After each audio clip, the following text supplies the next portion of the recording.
जय जय राम श्री राम जय राम जय जय राम श्री राम जय राम जय जय राम श्री राम जय राम जय जय राम श्री राम जय राम जय जय राम श्री राम जय राम जय जय राम।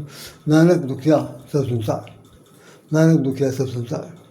आज प्रकाश पर्व 9वें पातशाह गुरु तेग बहादुर जी का जन्मदिन है और ये प्रकाश दिवस के रूप में मनाया जा रहा। अभी हमने इस पर जो चर्चा की है उसमें वाहेगुरु की खालसा वाहेगुरु की फतेह, वाहेगुरु की खालसा वाहेगुरु की फतेह, ये आपके सामने मैं ये प्रस्तुत कर रहा हूँ। दो शब्द जो भी कहना है उससे पूरी की दे रहे हैं। बहुत बहुत शुभ कामनाओं सहित सादर नमन और उनके चरणों में सतकोट बार नमन। गुरु तेग बहादुर सिंह जी स्वतंत्रता सेनानी, देश के बलिदानी, मानवता के कल्याण के लिए अपने प्राणों की आहुति देने वाले, अपने भारतवर्ष के इतिहास में वीरों की श्रृंखला में एक अद्वितीय अविस्मरणीय फरिश्ते कहें, देवदूत कहें और सब प्रकार से समर्पण करने के, देश के लिए समर्पित करने वाले ऐसे अप्रतिम योद्धा इस धरती पर वीर सेनानी कोई नहीं। मैं सत नमन करता हूँ वाहेगुरु की वाहेगुरु फतेह करके। चलिए साहब, जो खालसा शब्द था, आपने एक शब्द सुना होगा जो मैं बता दूँ, आया मुझे आया कि मैं बार बार कह रहा हूँ अकेले। खालसा को जो है खाली केवल एक अकेला माना जाता। जैसे हम लोग कभी कई चीज़ जाए, कोई आदमी मिला कहे भाई ये जो दो चीज़ मिक्स करके बनाना है या कोई एक चीज़ बनानी है, कुछ करना है, तो हमारे मुँह से अचानक उर्दू में एक शब्द निकलता है कि निखालिस बनाओ। ये निखालिस है। वो निखालिस क्या चीज़ है? मतलब वो एलोन अकेला है, उसके साथ दूसरी कोई चीज़ मिलावट नहीं है।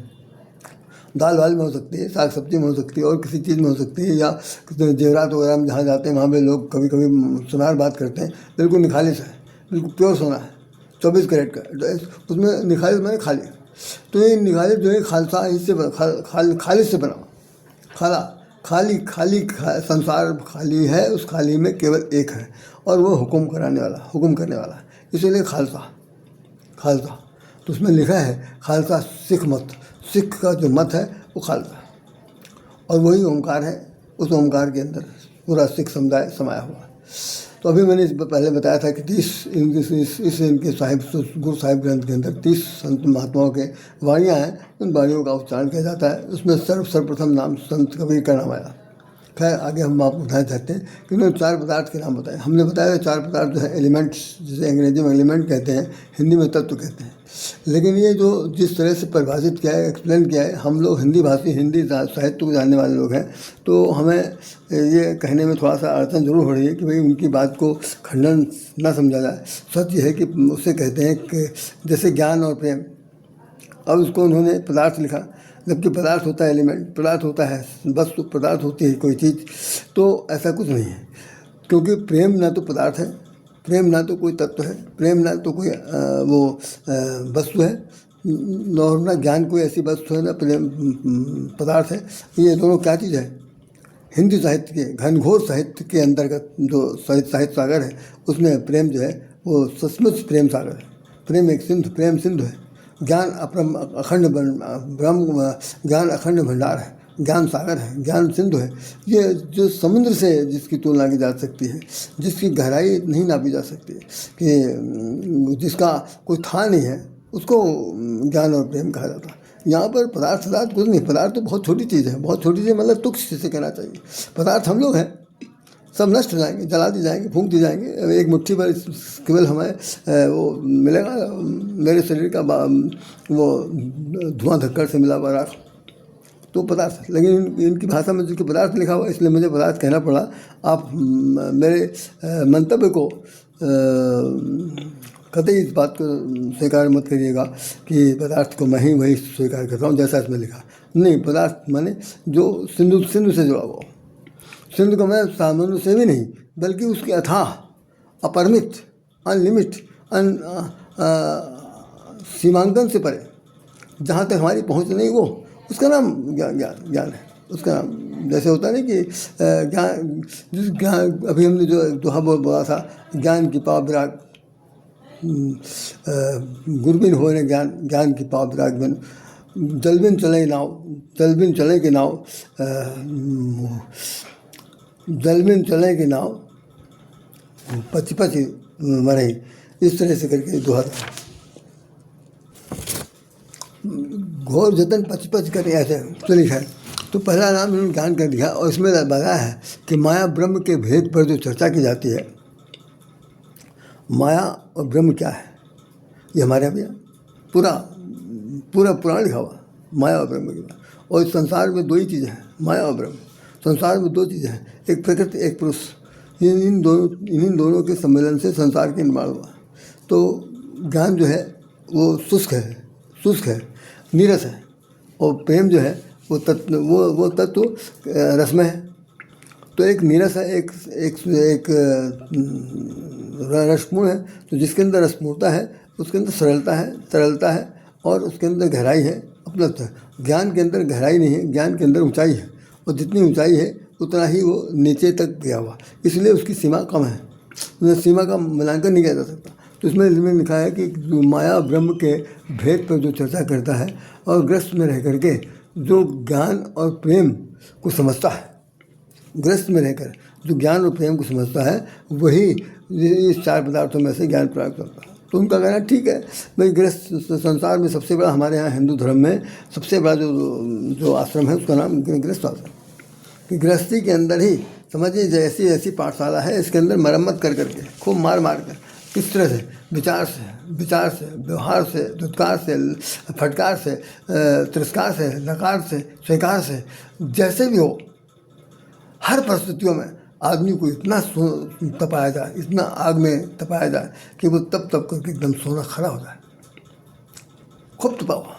और आखिर में उसके जीवन में इसी कोमलता आ जाए, इतनी सरलता आ जाए, इतनी सभ्यता आ जाए, इतना गुणागरता आ जाए कि बाकी सब लोग कहें कि भाई वास्तव में ये आदमी जो है वो बहुत कर्मठ है, इसने ज़िंदगी में बहुत तप किया। और तब क्या किया? मार खाया। तब क्या किया? अपने अभिमान को चूर किया। जो जिसे स्वाभिमान कहता है उसको उसने पैरों तले रौंद दिया गया, और वो निराभिमानी हो गया, किसी के सामने अहंकारी नहीं रहा। ये सब चीज़ें जब तक रहेंगी तब तक आप किसी के सामने सर नहीं झुका सकते। और गृहस्थ जीवन ऐसी है जिसके अंदर सबसे पहले सर झुकाना ही सिखाया जाता है।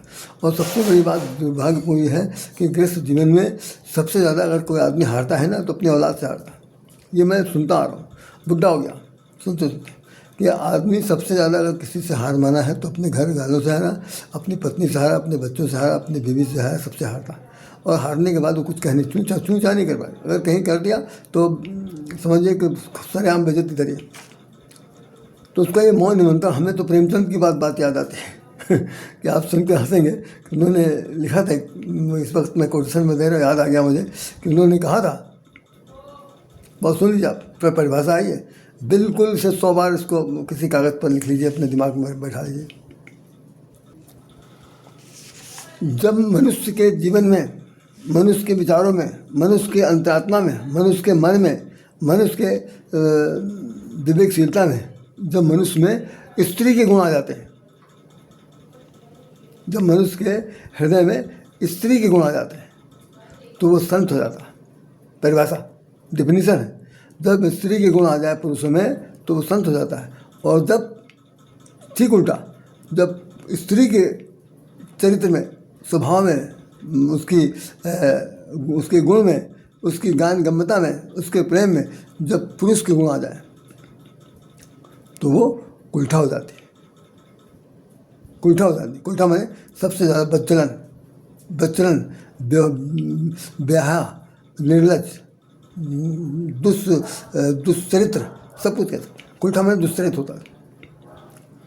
तो मनुष्य, पुरुष जो है वो स्त्री का गुण पा करके, क्योंकि स्त्री के अंदर क्या है? ममता है, समता है, अपनत्व है, त्याग है, तपस्या है, आंसू को अपने दिल में छिपाने की उसके अंदर भावना है, कभी किसी से व्यक्त कर नहीं सकती। सब प्रकार से वो सबको सहन करने के बाद भी वो एक प्रकार से ज्वल्य, एक प्रकार की जलती हुई ज्वाला दिखाई पड़ती घर के अंदर। तो उसको उन्होंने संज्ञा दिया है कि नारी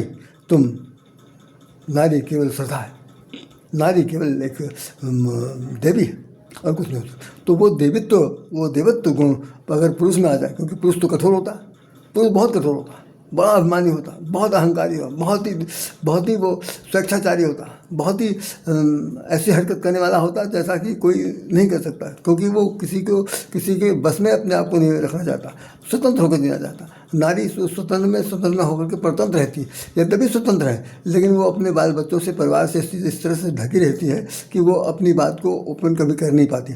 लेकिन पुरुष जो है वो संकल है, वो सब कुछ कर सकता।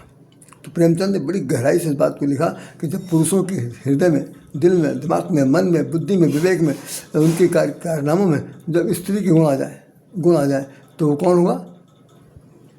संत बन जाएगा, संत महात्मा। संत बूंद आघात सहाय गिर कैसे, बूंद आघात सहाय गिर कैसे, खल के बचन संत सा जैसे। जैसे बूंद के आघात को सहन करके पहाड़, इतने दिनों से पहाड़ बने हुए घूम रहे, पहाड़ बने, वो गिर रहे, पत्थर गिर रहा, ये गिर रहा, वो गिर रहा, लेकिन पहाड़ तो पहाड़। उन चट्टानों गिरने के बाद भी उसने अपने चट्टानत्व को, अपने स्थायित्व को नहीं तोड़ा, नहीं कम किया। इसका मतलब वो पहाड़ की तरह से एकदम सीना ताने बैठा। उसकी सहजता, उसकी सहजता अगर न होती तो अगर पहाड़ धंस जाता ज़मीन में तो जलाजल हो जाता, समुद्र मैदानी इलाकों में जाता, सब मर जाते। ऐसी स्थिति में उन्होंने लिखा है कि जब पुरुष के हृदय में स्त्री के गुण आ जाए, संत हो जाए, और स्त्री में पुरुष के गुण आ जाए तो वो कुल्ठा हो जाती है।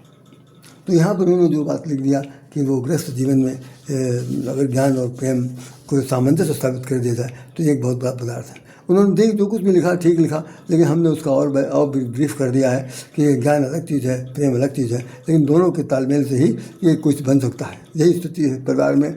स्त्री यदि प्रेम है, प्रेम की धारा है, प्रेम का सरिता है, तो पुरुष जो है ज्ञान का एक शुष्क और एकदम ठूठ कहना चाहिए, कठोर है। तो कठोर और कोमल के बीच का जो सामंजस्य है वही सृष्टि के निर्माण का कारण होता है।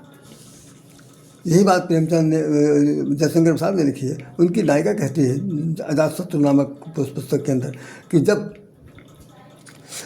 पुरुष को कठोर को कोमल की चाह होती है, कठोर को कोमल की चाह होती है, और कोमल को कठोर की चाह होती है।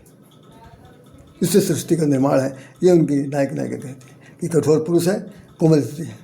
तो स्त्री को कठोर चाहिए, बलिष्ठ चाहिए, बलवान चाहिए, क्योंकि वो भोग्या है। स्त्री जो है वो वीर भोग्या है, तो उसको कठोर चाहिए और कठोर को कोमल चाहिए। कितना ये गुण होता है, इस बात को कौन बता सकता है? मैं समझता हूँ कि साहित्य जगत में बहुत कम लोग इस तरह बात वर्णन कर पाएंगे जो मैंने आज इस वक्त तेग बहादुर जी के संबंध में कह दिया। आगे बढ़िए। दूसरा इन्होंने कहा है कि मुक्त पदार्थ, ज्ञान के बाद मुक्ति का, ज्ञान पाकर के व्यक्ति मुक्त को प्राप्त। ऐसा नहीं है, मुक्ति और ज्ञान में बड़ा अंतर है। इनके हम शब्द बोल रहा हूँ। ज्ञान पाकर के व्यक्ति क्या हो सकता है? सबसे ज़्यादा अंधा हो सकता है। ज्ञान पाकर के व्यक्ति अहंकारी हो सकता है, ज्ञान पाकर के व्यक्ति अभिमानी हो सकता है, और ज्ञान पाकर के व्यक्ति अभिमान शून्य हो सकता है। तो संसार में दो व्यक्तियों का नाम आया कि जो ज्ञान पाकर के जो शून्य हुआ वो हनुमान जी है, निराभिमानी है, और ज्ञान पाकर के जो स्वाभिमानी हुआ, अभिमानी हुआ, वो रावण है।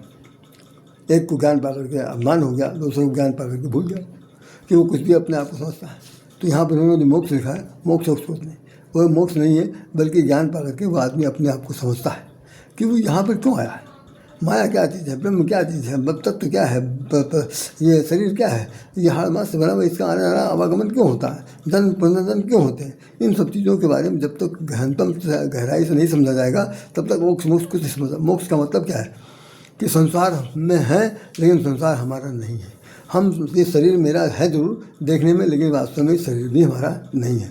जब इतनी वैराग्यता तो जीवन में आ जाएगी तो मोक्ष की तरफ जाने के बारे में आदमी सोच सकता है। जैसे मोक्ष के लिए सबसे बड़े अगर नाम किसी के लिए जाता है तो हमारे यहाँ जनक का नाम लिया जाता है। राजा जनक जो थे वो विदेह थे। शरीर विदेह में देह के रहते हुए भी, शरीरधारी होते हुए शरीर से उनका कोई मोह नहीं था, निराभिमानी थे। तो वो वहाँ पर मोक्ष की जरूरत होती है, और सबको मोक्ष चाहिए, मोक्ष किसी को नहीं मिलता, बहुत ही बिरले लोगों को मिलता है। ये भी मैं माफ़ करना चाहता हूँ क्योंकि यहाँ पर लिखा हुआ है। तीसरा इन्होंने नाम दिया है कि नाम पता। ये बहुत समझदारी की बात है कि संसार में अगर कोई जीवित रह जाता है, सब कुछ मर जाने के बाद, सब कुछ नष्ट होने के बाद इस धरती पर एक चीज़ शेष रह जाता है जिसका नाम है नाम। नाम ले तो बहुत सिंधु सुखाई। ईश्वर का नाम, ब्रह्म का नाम, आत्मा परमात्मा का नाम, जो अदृश्य सत्ता है, दिखाई नहीं पड़ती, जिसके कारण सब कुछ हो रहा है, वो नाम इस धरती पर शेष रह जाता है। वो जो शेष है, अशेष है, उसी का नाम पदार्थ है। उसको कह रहे हैं कि नाम ही जन्म इस संसार का मालिक है। नाम का आधार और वो प्राप्त होना ज्ञान की धुरी है। ठीक कह रहे हैं, नाम का बहुत बड़ा महत्व है। जैसे हमने कहा है कि ब्रह्म नाम ते नाम तम, ब्रह्म राम ते नाम बड़ वरदायक वरदान। भगवान शंकर ने कह दिया था कि संसार में राम से बड़ा कोई अगर है तो उनका नाम है, राम से बड़ा अगर कोई है तो उनका नाम है। ब्रह्म राम ते नाम बड़ वरदायक वरदान, रामायण सतकोटिमा लिए मैं है जी जान। करोड़ों रामायणों के बीच में भगवान शंकर ने एक यही नाम निकाला था। राम को नहीं निकाला, राम के नाम को निकाला था। तो समझ में वास्तव में इन्होंने नाम कहा है कि नाम को आधार मान लिया है, तो निश्चित रूप से नाम में एक चौपाई लिखी है रामायण में कि कलयुग केवल नाम आधारा, सुमिर सुमिर नर उतरहि पारा। कलयुग केवल नाम आधारा, सुमिर सुमिर नर उतरहि पारा। कलयुग में केवल नाम ही एक आधार है। उस आधार पर बैठ करके कोई चाहे तो इस पार से उस पार जा सकता है। कलयुग केवल नाम आधारा, सुमिर सुमिर, उनका नाम स्मरण करते करते संसार पर नाम लेत भव सिंधु सुखाही, राम नमामि नमामि नमामि। ये भी लिखा हुआ, तरई न बिनु, मोक्ष के लिए, तरई न बिनु से बिनु स्वामी, राम नमामि नमामि नमामि। गोस्वामी जी कहते हैं कि हमारे स्वामी का नाम लिए बगैर यदि कोई चाहे तरना तो तरई ना, कर नहीं सकता, मोक्ष प्राप्त नहीं कर सकता, मुक्ति मिल नहीं सकती, वो यहीं पर अधमरा रहेगा। तो ऐसी स्थिति में कह रहे हैं कि अपने नाम, भगवान के नाम को नमामि नमामि नमामि 3 बार उन्होंने कहा। तो ये देख लीजिए, ये हमने नाम के हिसाब से बता दिया। और उसके बाद ये है, अच्छा, और इन्होंने लिखा है कि रात जीव आस खेल खोता है और लोक सेवा का ज्ञान मिलता है। यह कुछ नहीं। चौथा ये है जन्म पदार्थ। जन्म नानक नाम लिखते हैं कि जीव शरीर के सूरत शब्द से जुड़ गई। जीव जीवा नानक नाम किलते हैं, किल तो जीवो शरीर में है, सूरत शब्द से जुड़ गई। शरीर का प्रेम नहीं है, दुख सुख का माना हुआ है। हाँ, ये कह रहे हैं कि शरीर वास्तव में शरीर कुछ नहीं है। जैसे गीता में लिखा, भगवान श्री कृष्ण ने कहा कि शरीर कुछ नहीं है, ये पंच तत्व से बना हुआ शरीर नश्वर है, इसको नष्ट होना है। तो शरीर कुछ नहीं है। इस शरीर के अंदर जो शरीर को धारण करता है वो ब्रह्म है। तो कहे, उन्होंने कहा है कि शब्द से जुड़ा हुआ है, वो शब्द से जुड़ा हुआ है, ज्ञान धर्म सबसे जुड़ा हुआ है और उसको माना जाना चाहिए। पापन संसार का कुछ नहीं, ये सब बाहर का बनाया हुआ है, इससे कुछ नहीं होता। आदमी जैसा कर्म करेगा वैसा उसको फल मिलेगा। तो इस तरह करके इन्होंने धर्म अर्थ काम मोक्ष इन 4 प्रकार के पदार्थों पर भी चर्चा की। धर्म क्या है, अर्थ क्या है, मोक्ष क्या है, ये 4 चीज़ें हैं। इन सब चीज़ों की बड़ी आवश्यकता है, बिना इनके काम नहीं चल सकता। पहला नाम दिया गया अर्थ। अर्थ क्या चीज़ है? अर्थ तो बिना धन कमाए तो कुछ होता नहीं। धन की बड़ी आवश्यकता, धनाधन करिए तो धन किस में खर्च करेंगे, किस में खर्च करेंगे? तो उसके लिए धर्म प्राण होना पड़ेगा। धर्म के पथ पर चल करके, धर्म प्राण होकर के अपने जीवन को पुरुषार्थ परमार्थ की ओर लगाना, ये धर्म के साथ इसका लिंकअप है। धर्म, अर्थ, धर्म। फिर काम। अगर शादी हो गई है तो सृष्टि के निर्माण के लिए, अपने माता पिता के ऋण को चुकाने के लिए एक पुत्र रत्न, कन्या रत्न की प्राप्ति करनी है। स्त्री पुरुष के संसर्ग से जो रत्न प्राप्त होगा उसी का नाम जो है काम से जुड़ा हुआ। काम का मतलब ज़िंदगी भर स्त्री का भोग करना नहीं है, बिल्कुल नहीं। ये बात दिमाग से निकाल दें, अभी मैं बताऊंगा एक दिन बाद इस पर कि काम का अर्थ सिर्फ ये है कि ऋण से मुक्त होना। हमारे यहाँ पिंडदान बहुत बड़ा महत्वपूर्ण माना गया है। पितृ विसर्जन के लिए सब कुछ माना गया है। पिंडदान श्रद्धा करने की ज़रूरत है, उसके अंदर पुत्र की ज़रूरत होती है, संतान की आवश्यकता होती है। इसलिए संतान उत्पत्ति के लिए काम की आवश्यकता है, नहीं तो काम की ज़रूरत नहीं। ना स्त्री की ज़रूरत है पुरुष को, ना पुरुष की ज़रूरत है स्त्री की। तो ये ऋण, मातृ ऋण, पितृ ऋण को चुकाने के लिए, गुरु ऋण को चुकाने के लिए एक संतान की ज़रूरत है। उसके लिए हमें काम की आवश्यकता है। फिर काम के बाद तो अर्थ, धर्म, काम और मोक्ष। लास्ट में ये बचा, जब सब कुछ कर चुके हो तो बाकी क्या बचा? बाकी ये बचा कि राम राम करिए और बहुत सागर पार हुई। सुमिर सुमिर न रुत नहीं पारा, नाम ले तो बहुत सुंदर सुखाई। एक लिखा है कि चरित्र जे गावई हरिपद पावई तेन परे भवकूपा। जो लोग चरित्र भगवान का गाएंगे वो कभी संसार रूपी समुद्र में, संसार रूपी सागर में, संसार रूपी कुएं में नहीं घुसेंगे।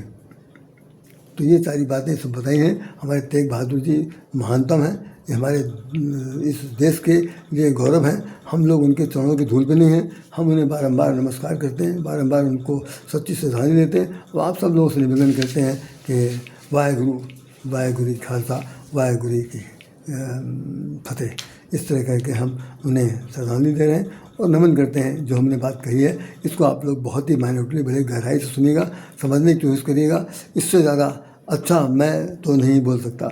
जो कुछ भी कहा है सब भगवान ने कहा, सब ईश्वर ने कहा, कहलवाया। हमने तो सिर्फ इनके पॉइंट्स जो थे उस पॉइंट को डिफाइन किया। सबसे बड़ी बात है, बाकी तो आप सब लोग जानते हैं। बहुत बहुत धन्यवाद। आज ऐसा दूसरा एपिसोड जो इससे पहले हमारा